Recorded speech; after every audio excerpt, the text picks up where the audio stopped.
Wendy and her square burgers.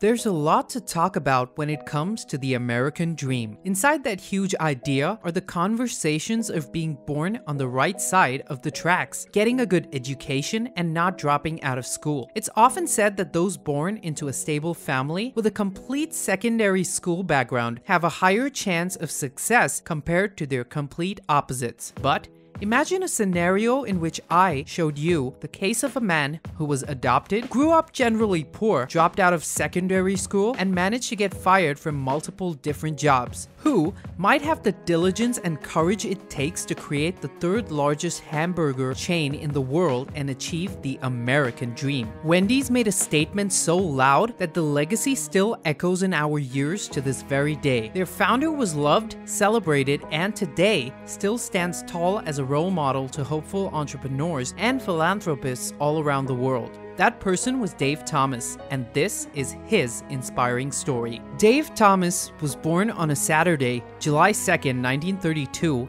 in Atlantic City, New Jersey. He was adopted by Rex and Oliva Thomas soon after his welcome to the world and never really met his birth mother. When he was only 5 years old, Oliva died near Kalamazoo, Michigan, and Rex left to look for job openings elsewhere, sending young Dave to live with his adoptive grandma, Minnie Thomas, in Maine. It was there that he was encouraged by the value of client assistance, respect, and the mantra of never cutting corners, the last of which would proceed to clarify the why of Dave's inevitable square burger idea. Fast forward to about a decade and Dave moved back in with his father in Fort Wayne, Indiana when he was 12. There he tried his hand at different restaurant jobs and was unfortunately fired from most for managerial complaints. But that didn't stop his love for the restaurant business. In fact, Dave was committed to such an extent that he dropped out of secondary school in the 1950s to begin his full-time career in the industry. But the universe had other plans. Shortly after his leap of faith, the Korean War broke out and Dave enlisted as food service for the army, where he helped feed thousands of US soldiers.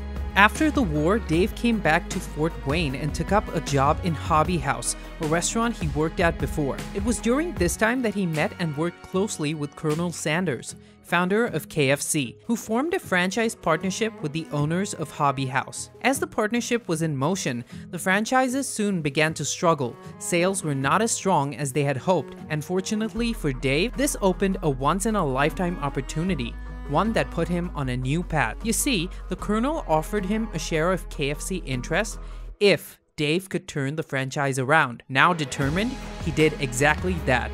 By the late 1960s, Dave not only helped increase in overall sales, but the marketing as well. This achievement inspired Dave to branch out alone with a creative burger idea. To start, he sold his $1.5 million worth of ownership interest in KFC back to the Colonel and used that money to fund the enterprise. From its inception, Dave struggled with what to name his burger restaurant, but as you know, he finally settled on Wendy, taking inspiration from one of his daughters, who at the time was too young to pronounce her whole name, Melinda Lou Thomas.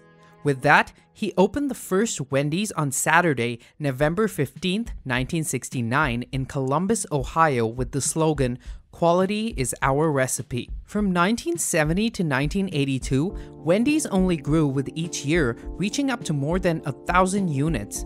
This quick growth was expected with all of Dave's revolutionary ideas. He reformed the pickup window idea, used fresh meat for their burgers, introduced a full-fledged salad bar, and a 99-penny super value menu. He also changed up the way franchises were sold, offering them to urban communities instead of individual units. Dave resigned later from Wendy's in 1982, and during his absence, the brand started facing many operational issues. The new leadership methods hurt the company's branding, harmed its franchise direction, and if that wasn't enough, they made another menu that wasn't really appreciated by the people.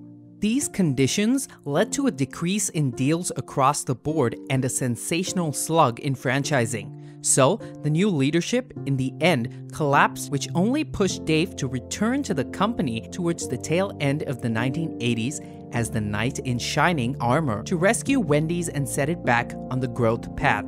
Somewhere at the back of Dave's mind was definitely the fact that he wasn't able to pursue education and see where he would stand with a proper degree, so Dave's first order of business back was to visit franchisees recommending that they secure an MBA, which for this situation didn't mean Master of Business Administration, but instead mop bucket attitude. It was the natural habit of putting the clients first and serving them with such enthusiasm as if your last penny depended on it. It was a shift back in mindset to creating an operation that put the customers at the center of every decision made, including the menu listings. Even today, Wendy's is known for its servers being extremely polite and dedicated. Instagram and TikTok are flooded as Gen Z makes millions of videos making fun of how kind the servers are there, which is a typical Gen Z way of appreciating people. But the employee's attitude was not the only thing Dave put into motion. He also started cross-country business campaigns that led to both Wendy's regaining their status and Dave turning into a cherished worldwide icon and a big name. Huge numbers of the successful ads featured Dave himself, while others had different artists like Clara Peller with the famous "Where's the Beef?" campaign. Dave would keep on leading the Wendy's brand from the very end of the 1980s till the time of his death on Tuesday, January 8th, 2002. Today, in 2018, Wendy's has more than 6,500 stores internationally and is the third biggest cheeseburger chain in the world, following just McDonald's and Burger King. Dave's legacy lives on, not only through the ultra accomplishment of the Wendy's brand, but also through his books, speeches, and motivational talks on entrepreneurial success. While he met with several obstacles really early on for most of his life, he didn't allow his passion to be deterred with the journey. Dave was a visionary, a loyalist, a pioneer, a role model, and a motivation. Dave's story is the perfect example of exactly how far diligence can take you as an entrepreneur. In his own words, you can do what you want to do. You can be what you want to be. There's no one to stop you but yourself.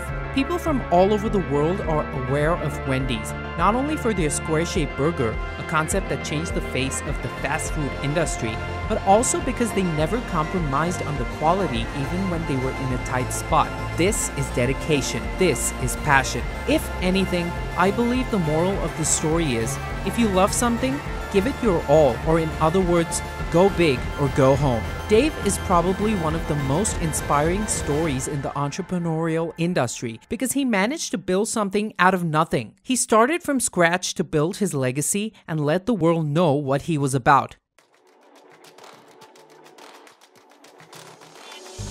If you enjoyed this video, consider hitting the like and subscribe buttons. It does wonders for the YouTube algorithm, so more people can see our videos and so that you can be notified when we launch our next video. We try and put out at least one new one per week, and as you can imagine, the research and editing alone of these type of videos takes us close to 18 hours. So we would really appreciate it if you could also check out our Patreon. For just $1 a month, you can support our work. We produce over 12 videos per month, so that is literally 8 cents per video. Thank you so much, and we'll see you at our next unmasking.